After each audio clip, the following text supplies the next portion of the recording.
The blizzard rolled across the high plains like a living thing, howling, clawed, and blinding white. It swallowed the horizon, erased the trail, and drove needles of ice into the faces of anything living that dared to move through it. Even the cattle had gone silent, huddled against the lee of the far ridge, and the fences half buried under wind-driven drifts creaked, like old bones straining to hold the world together. Elias Mercer rode with his hat pulled low and his scarf drawn tight across his mouth. Though the wind still found its way in, snow collected on his coat until he seemed another ghost wandering the plains. He had meant only to check the herd, maybe to knock loose the ice forming on the water troughs. But the storm had risen faster than any he remembered in recent years. The air felt wrong, too sharp, too sudden, like the kind of cold that punished the unprepared and buried the careless. He leaned from the saddle, squinting through the blur of white, nothing but drifting flakes and the shapeless mounds that covered what used to be fences. He turned his horse back toward the homestead, already imagining the fire and the cup of coffee that waited there, when something dark caught at the corner of his vision, a shape, not the shape of cattle, not the lean silhouette of a wolf, something smaller, irregular, half swallowed by the drift. Elias pulled on the reins. The horse resisted for a moment, then trudged toward the mound. Wind slammed against them from the north, a sudden punishing gust that nearly unseated him. Elias braced, then slid down into knee-deep snow. He pushed the drift aside with gloved hands, expecting perhaps the body of a coyote, frozen mid-stride, but what emerged was a human shoulder, a thin arm, tangled dark hair, crusted in ice. A woman, lured above, he muttered, dropping to his knees. She was curled on her side, her dress soaked and stiff with frost. Her braids, long, dark, and ragged, were clutched in one hand as if she had held on to them even in unconsciousness. Her face was pale beneath the frostbite, her lips cracked, her breath barely visible. Elias pressed 2 fingers to her neck. A pulse flickered, faint but steady. He didn't waste another heartbeat. He lifted her into his arms. She weighed no more than June had at 9 years old, and heaved her onto the horse. The animal shifted, snorting, but accepted the burden. Elias mounted behind her, wrapping her in his own coat, and turned toward the faint memory of a path home.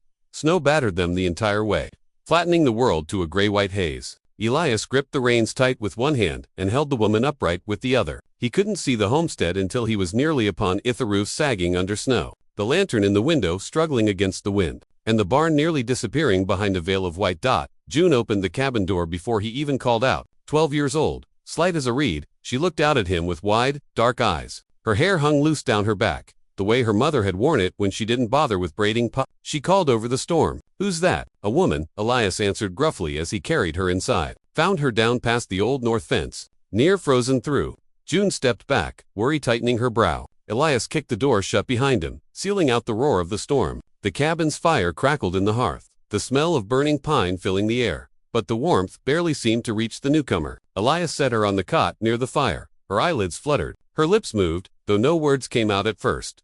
June knelt beside her. "Pa, she's shaking. I see it." Elias peeled off his gloves, fetched the kettle, and the quilt. June hesitated. "Mama's quilt. It's the warmest we've got." June obeyed without argument, though her eyes lingered on the pale stranger as if unsure whether she meant trouble. She brought the quilt white, embroidered with tiny starburst stitches, and Elias tucked it around the woman with care he had not felt in years.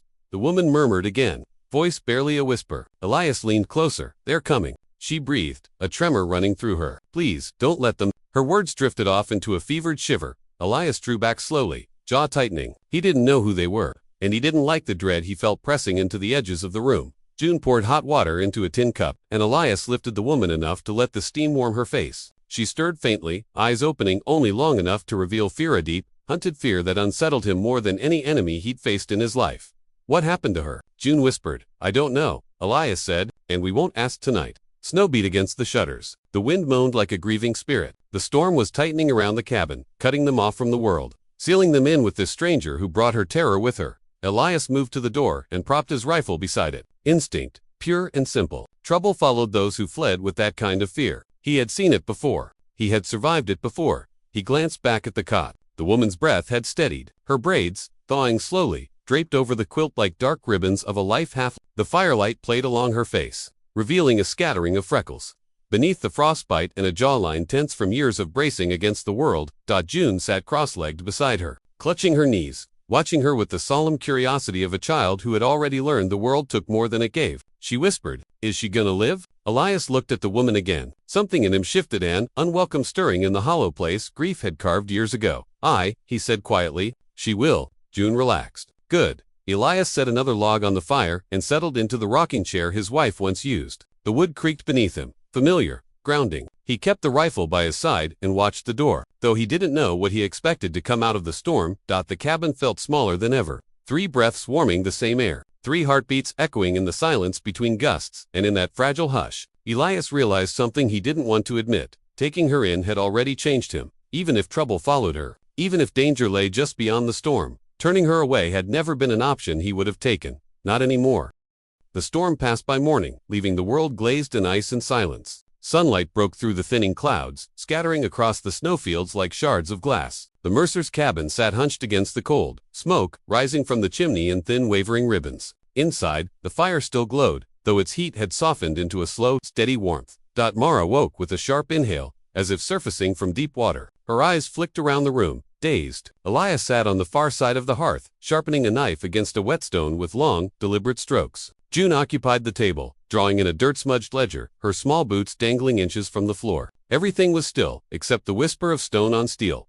When Mara struggled to sit, the quilt slid down from her shoulders. She reached for her braids instinctively, lifting them with trembling hands as though expecting them to crumble back into ice. Only after she felt the living weight of them heavy, warm did she draw a breath that wasn't tight with fear. "You're awake," Elias said, lowering the knife. He didn't rise. He rarely moved more than necessary. Mara nodded, but her gaze slipped toward the window, as though she feared what might wait beyond it. "How long?" "Since yesterday afternoon," he answered. "Storm broke while you slept." She swallowed. "I remember the snow. The wind. I lost my pack. It had things I needed." Elias didn't ask what things. He only said, "Storm may have taken it clear to the ridge. We'll look when the drifts settle." But Mara's face tightened. Some items, he suspected, were not meant to be found again. June slid off the chair and stepped closer, her expression open and curious. "I'm June," she said softly. Mara managed a thin smile. Mara. The name felt foreign on her tongue, as if belonging to someone she wasn't sure she still was. Elias stood, hung the knife from a peg by the stove, and pulled on his coat. "Need to check the shed roof?" Snow near crushed it. He didn't look at Mara again, but as he stepped outside, he felt her eyes follow him. Like a plea she didn't know she was making. Mara moved slowly through the day, her body stiff with cold that had seeped far too deep. She stayed near the fire, warming her hands until feeling returned in painful pins and needles. June brought her a bowl of thin stew, then sat nearby, as if guarding her without admitting it. From time to time, Mara touched the ends of her braids, twisting them around her fingers. They were the only part of her life she had kept intact. Everything else had blown out of reach. Her pack, the small tin of keepsakes, the folded wedding dress she once intended to wear for a man who proved himself a liar and worse. She didn't speak of any of that.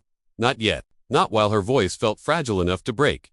Outside, Elias worked beneath a sky that had finally cleared, though the wind still carried a sharp bite. He fixed the shed roof, chopped wood, and checked the livestock. But his thoughts drifted back to the cabin again and again. He had not invited a stranger into his home since his wife's death. He didn't like how natural it had felt lifting that frostbitten girl into his arms, carrying her across the snow, listening for her breathing through the night. He didn't want to feel anything about it at all. Around midday, hoofbeats approached the homestead. Mara stiffened immediately, eyes wide, breath shallow. Elias saw her freeze and felt a cold prickle up his spine. He stepped onto the porch just as Grant Holler rode up. Holler swung down from his horse with a grin that was too quick, too easy. He was a broad man with a fox's gaze and a coat that looked better than any honest work should afford. "Heard you had a hell of a storm," he called. "Figured I'd check on you and the girl."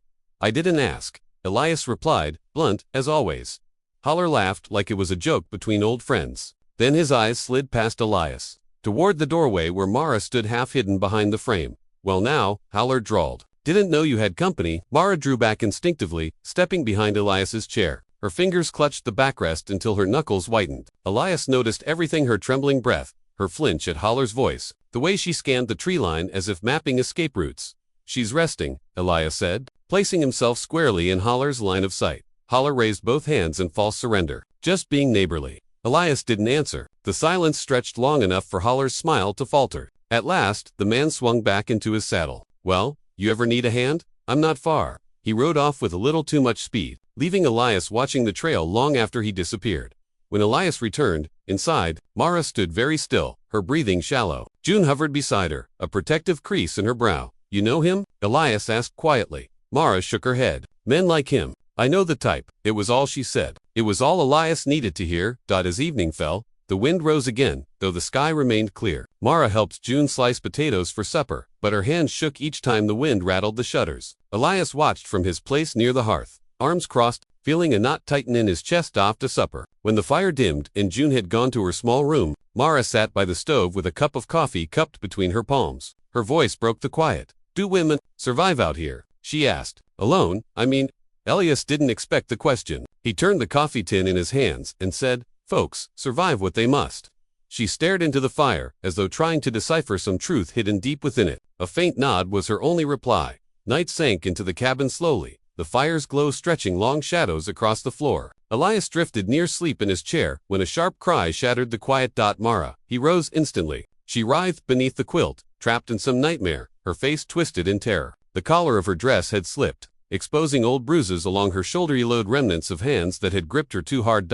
Elias stood motionless, jaw clenched. Rage, cold and steady, filled his lungs. Mara gasped awake, choking on a sob. When she saw Elias, she recoiled not from fear of him, but from the shame of having been seen. "I'm sorry," she whispered. "You've no reason to be." She hugged her knees, trembling. Outside, distant hoofbeats thudded faintly on the frozen ground. Mara froze. Elias set down his coffee, fingers white with tension. Someone was looking for her, and he knew, without choosing it, that he would not let them take her.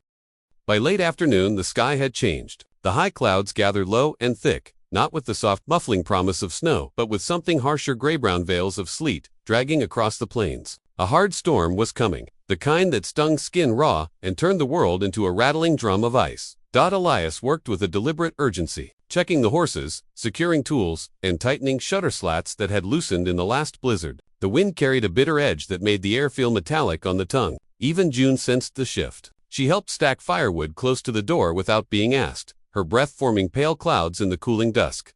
Mara stayed inside, mending one of June's torn mittens by the stove. She still startled at sharp sounds, the slam of the woodshed door, the crack of firewood. Recovery did not erase fear, it merely softened its edges. She kept her braids wrapped close over her shoulders, like a mantle of protection. June was the first to notice the rider. She pressed her face to the window, her small palms fogging the glass. "Pa," she whispered, "someone's coming." Elias stepped beside her. Through the wavering sleet, he saw a lone figure on horseback, moving with slow, sure rhythm. The man rode like someone accustomed to distance, a bright, patient, unhurried, a hunter's posture, a collector's gait. Elias felt his stomach knot. The stranger dismounted at the edge of the yard, boots crunching on the frozen ground. He was tall, with a coat dusted in sleet and a hat pulled low, shadowing his eyes. But the shadows didn't hide much. There was sharpness in that gaze, the kind that cut and measured all at once. Elias opened the door, stepping out onto the porch. "Evening," the man called in a voice too smooth for the storm biting at his heels. "Beggin' shelter. Weather's turning ugly." Elias didn't move aside yet. "Storm or no storm, state your name." The stranger smiled faintly. "Name's Rowan Fitch. I'm looking for someone." The breath in Elias's lungs went cold. "Who?" A young woman by the name of Mara. Fitch rested a hand on his saddlebag. "She's in my care." "Ran off? Foolish thing. Really, she owes wages, owes time. I'm just here to bring her back where she belongs." Behind Elias, the door creaked. Mara's soft intake of breath reached him before he turned. She was standing just inside, one hand gripping the stove as though it were the only solid thing in the world. Her face had gone a bloodless white. She managed only a faint shake of her head, her eyes wide with dread. Elias stepped slightly to block her from view. "She's here," he said quietly, "but she's not stepping outside." Fitch's smile thinned, but he kept his tone courteous. "Well now, sir, I reckon that's for her to decide." Sleet struck the yard in rapid, rattling sheets. The storm was nearly upon them. "No traveling in this," Elias said, voice low and even. "You'll take the barn for the night." The stranger didn't argue. He only looked past Elias just once toward the sliver of Mara visible through the doorframe. His eyes glimmered, cold and certain. A barn'll do. Inside, the cabin felt smaller than ever. The storm broke open with a roar, pelting the roof with ice. The lantern on the table flickered, its flame bending toward each draft that slipped through the seams of the walls. They had little choice but to offer the stranger a place at the table. To refuse hospitality in such weather was to invite violence or the accusation of it. Still, everything in the air felt wrong. Mara ladled stew into bowls, though her hand trembled so badly she nearly spilled it. June watched her with round, anxious eyes. Fitch sat on the far side of the table, elbows propped, gaze shifting between each of them like he was weighing cattle at a sale. "Fine place you've got," Fitch commented. "Quiet, safe." Elias said nothing. He took his stew without tasting it. "You manage all this on your own," Fitch continued. "Seems a heavy lift for one man. And a girl, my wife built most of what you see," Elias replied. "She passed some years back. My sympathies." Fitch nodded once. "And the guest, how long's she been here?" Mara froze at the question. Elias answered first. She's resting under my roof till she regains her strength. Generous. Fitch smiled again. But generosity don't erase obligation. She ran out on debts. On a contract, Mara's breath hitched. Elias noticed. Fitch leaned his chair back. A woman don't make it far alone, out here. Best she'll come home with me, where she's got a roof and work, guaranteed. Elias's jaw clenched. I'll hear the truth of it from her. Fitch shrugged. Truth don't always favor the teller. Outside, the wind battered the shutters in frantic bursts, like desperate fingers clawing to be let in. Later after Fitch retired to the far side of the cabin to unwrap damp blankets. After June pretended sleep behind her curtain. After the lantern burned low, Elias moved his rifle quietly to the chair beside him. He could feel danger sitting in the room like a coiled snake. Mara approached him slowly. Steps so light he barely heard them. She knelt near the fire, her face reflected in its trembling light. For a long time she said nothing. Then, in a voice no louder than the crackle of pine, she spoke. He isn't my guardian. Elias nodded once. I know he transports women. Her hands twisted in her lap. From the rail camps east, some are promised wages. Some, homes. But once there, her voice faltered. We're priced. Like stock. Elias's breath thickened in his chest. How did you get away? I ran during a storm. She blinked against rising tears. My dress tore. I threw my wedding dress aside so I could move faster. I thought the snow would hide me, but it only hid my tracks. Not me. She looked up at Elias, then truly looked, and what he saw in her eyes was not weakness, but the last scraps of a soul holding itself together. Please, she whispered, don't let him take me. The words fell heavy between them, heavier than the storm, heavier than any duty Elias had carried in years. He didn't touch her, didn't make promises he couldn't keep, but his voice was iron when he answered. He won't. Mara's breath shuddered. For the first time since he'd found her frozen in the drift, she looked like someone who believed she might remain alive. Not by accident, but by choice. Elias turned his gaze toward the corner where Fitch's bedroll lay. The man slept lightly, too lightly for a traveler exhausted by storm. Elias knew why. Predators. Didn't sleep deeply, and tomorrow, this one would learn that Mara was no longer unprotected. Not under this roof. Not under his watch. By the time dusk fell, the storm had thickened into a relentless onslaught. Sleet rattled against the cabin walls like handfuls of thrown gravel, and wind clawed at the shutters with a fury that threatened to rip them free. The little house seemed to shrink with each gust, as though the storm pressed its full weight upon it. Inside, the fire spat and cracked sharp, violent pops, like breaking bones, filling the cramped room with uneasy echoes. Elias fed it sparingly, unwilling to waste wood when the storm showed no sign of ending. The warmth flickered but never fully settled. Rowan Fitch paced the cabin like a penned wolf. He couldn't keep still. His boots thudded the same path over and over, from the door to the stove, from the stove to the window, each turn abrupt and tight. His smile hovered just below, mocking, revealing nothing but teeth. Elias watched him with arms folded. Storm's easing enough, he said. Barn's warm with the horse's breath. You'd do better out there tonight. Fitch snorted. Not unless you mean to see a growed man frozen stiff by morning. I'd wager even you ain't that cruel. I'd wager you'd survive it. Fitch's smile spread, but his eyes hardened. I prefer a roof. Elias's jaw flexed. He could feel Mara's fear behind him like a second presence. She stood near the stove, keeping to the shadows, wrapped in one of June's old shawls. June hovered close to her, clutching the carved wooden horse Elias had whittled years ago. The storm howled. Ice hammered the shutters again. Elias exhaled slowly, knowing what the night would become if he forced Fitch out. Violence in such close quarters. With June watching, he wouldn't risk it. Fine, he said, voice tight. Stay, but you keep to the far corner. Fitch dipped his head in false politeness. Obliged. But he didn't retreat far. Instead, he leaned one shoulder against the wall and stared at Mara, as if examining property he meant to reclaim. She touched June's shoulder instinctively, guiding the girl slightly behind her. The gesture was small, but it struck something deep in Elias, something protective, something fierce. He moved between Fitch and the stove without speaking. The storm deepened. The cabin darkened. Firelight painted all three of them, Elias, Mara, and June, into a single warm circle while Fitch prowled around the edges. June eventually slid onto the floor beside Mara. The two sat close, as if bound by some unspoken understanding. After a long moment, June held out the carved horse. It's for you, she said softly. Mara blinked as though she hadn't heard right. For me? June nodded. Pa made it long ago. It keeps me brave in storms. Mara took it gently. Her fingers trembled around the small wooden shape. Her eyes brimmed. She didn't weep loudly, didn't break, just released a shuddering breath that carried weeks of fear with it. Elias watched from his place by the hearth, his chest tight. A woman starved of kindness would cry over very little, but that made it no small thing. Elias saw Fitch glance at the exchange. His lips curled. Touching, Fitch drawled. But sentiment don't erase obligation. Girls got debts owed back east. Contract signed. I'm just bringing her home. She's not yours to bring anywhere. Elias said. Oh, Fitch tilted his head. She belonged to you then. Mara flinched. Elias's expression didn't change. She belongs to herself, he said, slow and steady. That's more than enough. Fitch chuckled low in his throat. Women seldom choose wisely. That's why they need keeping. The room went still. Elias set down the cup he'd been holding. The fire popped again, casting sparks across the hearth. He forced his breath out in one long, measured exhale before he spoke. Careful. Fitch's smile sharpened. Just saying, truth plain. There's plain truth, Elias answered, and there's poison disguised as truth.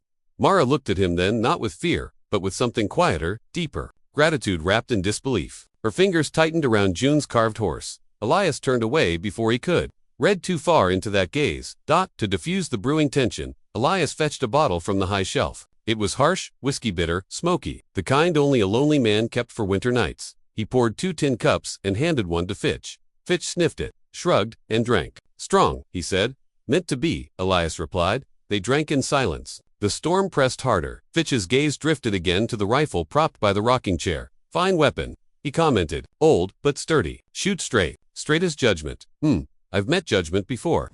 Fitch tapped his empty tin cup against his knee. Didn't think much of it. He grinned. Elias did not. Night thickened. June fell asleep at last, curled against Mara. Elias transferred the girl to her little bed behind the curtain, then returned to the center of the cabin. Mara remained awake, wrapped in the shawl that had once belonged to Elias's dead wife. The firelight embroidered the edges of the fabric in gold. She looked small, but not fragile. Wounded, but not broken. She looked like someone fighting to breathe freely for the first time in years. Fitch finally stretched out on a spare blanket near the corner, close enough to watch them, far enough to feign courtesy. His eyes shut, but his posture didn't soften. Elias knew a deceitful sleeper when he saw one.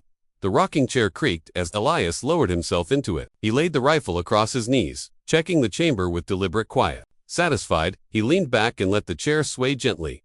He would not sleep. Not tonight. Mara lifted her gaze to meet his. The fire burned between them, but it wasn't a barrier, more of a bridge, carrying light and warmth across the dark. Her expression held fear still, but also trust, fragile, emerging, growing like a thin shoot against winter. For a long time, neither spoke. Outside, sleet scraped across the walls like restless fingers searching for a crack to slip through. Inside, something settled: danger, yes, but also the fragile thread of alliance tying the three of them together. Elias's pulse steadied, Mara's breathing evened. To abandoned souls, watchful and wounded, quietly promising to endure until dawn.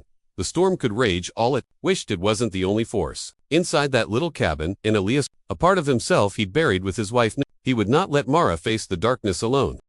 The storm broke just before dawn, leaving behind a silence so sharp it seemed to ring in the ears. The world outside lay crushed beneath a brittle crust of ice. Branches bowed in surrender, drifts sculpted into pale monuments by the night's fury. The sky lightened to the color of ash, and thin threads of sun tried to pierce the cloud bank. Elias stepped out first, boots sinking deep into the wind-carved snow. His breath rose in plumes. Behind him, the cabin door creaked, and Rowan Fitch emerged like a stain on the white morning, lean coiled, eyes glittering with unfinished purpose. Mara stood in the doorway, wrapped in the old shawl, June peering from behind her. Fitch pointed at Mara with a stiff, gloved hand. Storm's done. Time we settle this. She's comin' with me.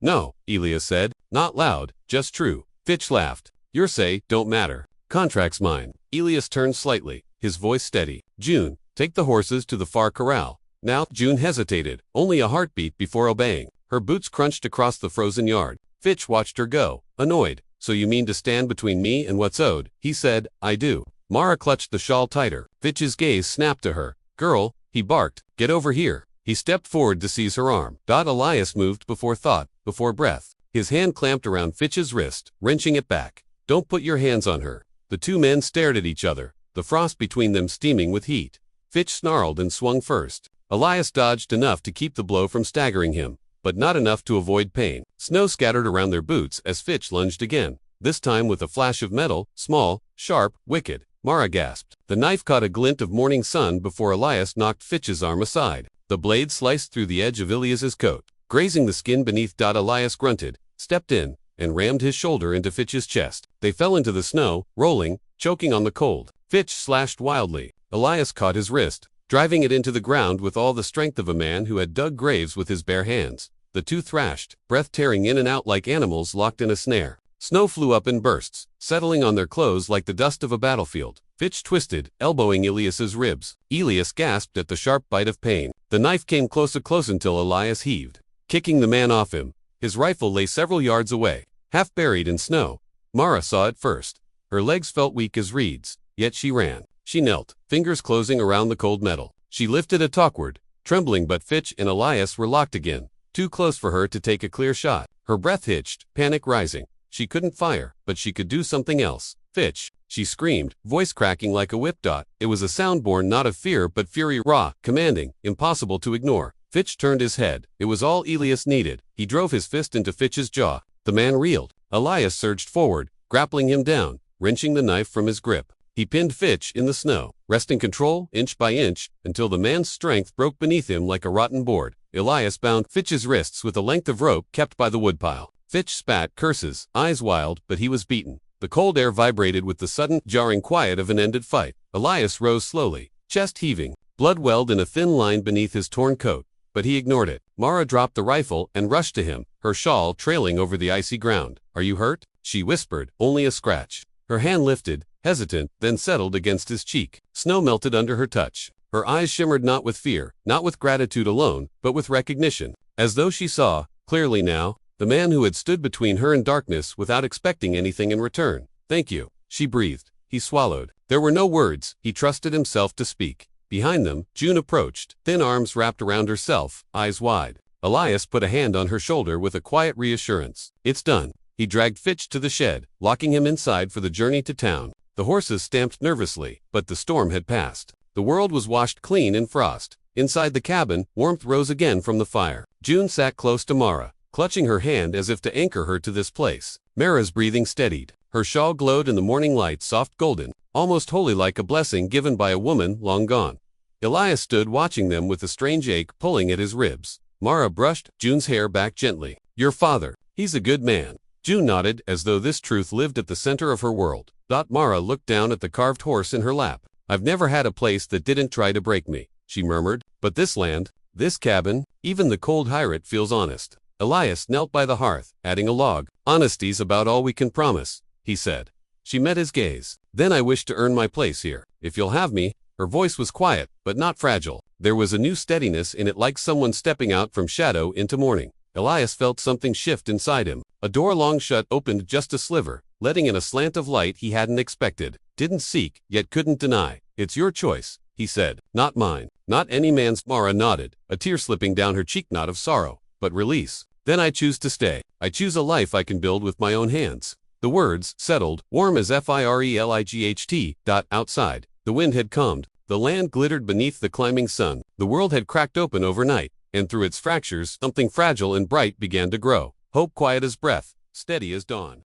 The morning after the fight dawned gray and hollow, as though the storm had scraped the sky clean of all color. The wind had stilled, and the snow lay softening beneath the shy, warming sun. Elias saddled the roan, gelding with steady hands, each buckle pulled tight with a quiet resolve. Behind him, Rowan Fitch, bound at the wrists, and sullen as a trapped coyote, waited beside the rail. "Sheriff'll see you right," Elias said, voice low. Fitch sneered. "Won't change what she owes." Elias did not answer. He hauled the man onto the horse and secured him across the saddle, then mounted his own mare. June stood on the porch beside Mara, both watching silently as Elias nudged the horse forward and set out toward town. The journey cut across frozen pastures and melting drifts. The land gleamed in patches where the sun found the ice. Elias breathed in the cold morning air, letting it clear the remnants of anger from his chest. Fitch muttered curses behind him, but Elias kept his gaze forward. The sheriff's office sat at the edge of the small town, its roof sagging under old snow. Sheriff Burns stepped out as Elias dismounted, his brows rising at the bound man. "Mercy," the sheriff said, "been looking for this one near a year. He's wanted for trafficking, extortion, and 2 disappearances." Elias handed him over without ceremony. "He came after a woman I'm sheltering." Burns nodded grimly. "Then you did right bringing him in." The lawman thanked him, but Elias felt no triumph, only relief, thin and fragile as thawing ice. He accepted a cup of town coffee, thick and bitter, then mounted up for home. The ride back was slower. The sky deepened to pewter, clouds settling low and heavy. Elias let the mare choose her pace. His thoughts drifted like the melting snow along the creek beds. He remembered the years after his wife Lorna passed. Seasons blurred together, chores done by muscle memory. His heart stiff as winter earth. He had spoken little, smiled less. Only June's small hand in his kept him tethered to the world. But even then, he'd lived half in shadow. He had believed himself beyond thawing. But Mara's arrival, frozen and trembling in the storm, had cracked something open. Her fear, her stubbornness, her quiet strength. They had stirred embers he thought long cold. Protecting her had not been duty alone. It had been instinct, a remembering of who he once was, and who he might be again. The mare's hoofbeats softened as the ranch came into view. Fences stretched in uneven lines across the snow, and thin wisps of smoke curled from the chimney. Elias slowed the horse. Near the north fence, Mara and June worked together, their figures dark against the pale drifts. Mara held the post steady while June hammered a loosened plank into place. Their breaths puffed white as they laughed softly about something Elias could not hear. Mara saw him first. She straightened, brushing hair from her brow. Her eyes met his steady, unflinching, full of something new. Not fear, not desperation, something like belonging. Elias dismounted, leading the mare toward them. June ran to him, arms wrapping around his coat. He ruffled her hair, then glanced toward Mara. "He won't trouble you again," Elias said quietly. She nodded. "I knew, when you rode out, you would not fail, but I still feared the world might take you from us." Us. The word hung between them. Warm as sunrise, they walked together to the corral. The boards gleamed with frost. The horses shifted softly within, snorting clouds into the air. Mara leaned her arms across the top rail, her shawl slipping slightly from her shoulder. Elias resisted the impulse to reach out and fix it. "You're safe here," he said, "for as long as you choose to stay." Mara's gaze drifted over the ranch, the leaning barn doors, the snow-hushed pasture, the chimney smoke rising like a signal of gentler days. She inhaled, the breath shivering in her chest.